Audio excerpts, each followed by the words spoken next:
Head east along 3rd Avenue Northwest in Fort Dodge. You'll come across an unmistakable landmark. It is not very appealing or attractive. Call it Fort Dodge's most forgettable scene along the River District. It's prominent. It's an entryway into Fort Dodge. It's visible for quite a ways. Grain that once filled the 110-foot silos is long gone, much like any use for the old structure. But where some see another eyesore needing to be demolished, Guido Van Helten sees a blank canvas. It's kind of got that industrial kind of style to it, and I'm just working with the building as much as possible. For years, amateurs have tried their own hand to decorate these silos.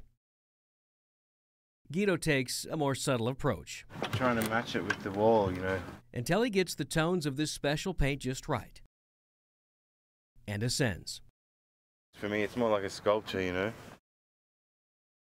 Up close, these brushstrokes don't appear to reveal much, but take a step back and you'll see the masterpiece he's truly creating. I'm fascinated with the elderly gentleman's hands. He did a very good job. I watched him over the last few weeks when he started roughing it in, going back and putting the detail. The faces are very interesting. Commissioned by the Fort Dodge Public Arts Coalition with help from several foundations and private donations, the Australian-born painter spends each day high above transferring images of real local people he photographed a year ago onto the face of the building. It's got history for this town, so to take that surface and to turn it into, to utilize it in a creative way, it's pretty interesting, because other than that, it's just this boring old silo that's been here forever. But the fact that the city has had the foresight to think about what can we do with this structure, because it would be a shame to knock it down, but a lot of people maybe don't even notice it,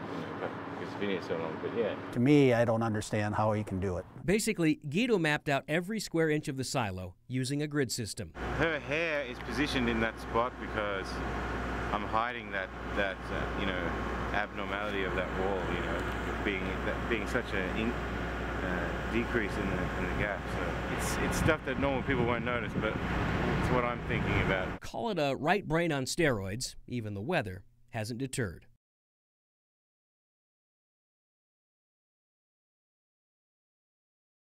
Luckily, he'll have this masterpiece wrapped up long before January rolls around, giving neighbors in Fort Dodge and visitors for years to come something you can't help but stop and admire. Elias Johnson, Local 5 News. We are Iowa.